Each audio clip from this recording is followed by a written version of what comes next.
So this is video 2, and I am working on the purple finch, which definitely looks blue in that picture to me. Now I have started off with what looks like the head, and I've begun moving the clay just by pushing it with my fingers from the top on down. So what I've started making is that belly area, and as you can see, the back has not been shaped at all. So what I'm doing is everything at this stage, at the beginning stage, is all about making the shape, the main shape. Not little appendages, even though I made a little beak there. That beak is going to get a little bit longer and a little bit skinnier. For right now, I just want to get the basic shapes down.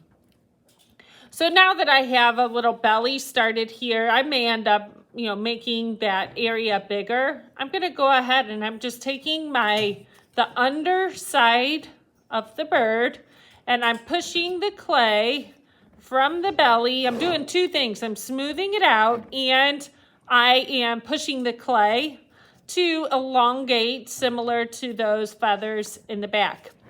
One thing you have to be real careful of whenever you're sculpting is no small details until you get closer to the end. Why? Well, your clay is going to start drying out much, much faster in those little pieces.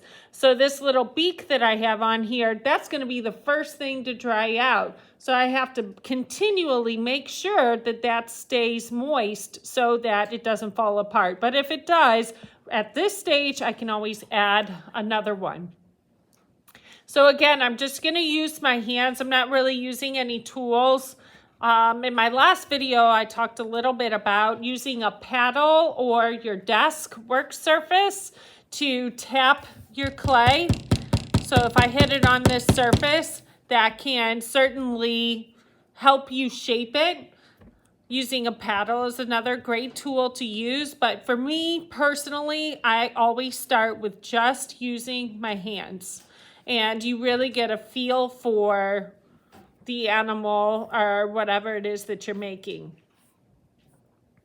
Now, as I'm looking at it from the underside, I can see that he needs to be whiter. Even though I did not print out a picture of the top view, that's why I ask my students to have at least 3 angles of whatever they're sculpting. I know from my pictures that I have seen, even though you can't see it, that this bird is whiter than what I have made it so far.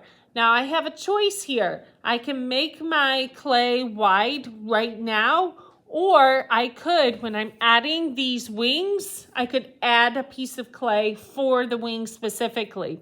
Or I can just add a lump of clay to each of the sides to make it a little bit wider. So that's what I'll show you for that next video. I'll go ahead and add some more clay to show the true width of that little bird.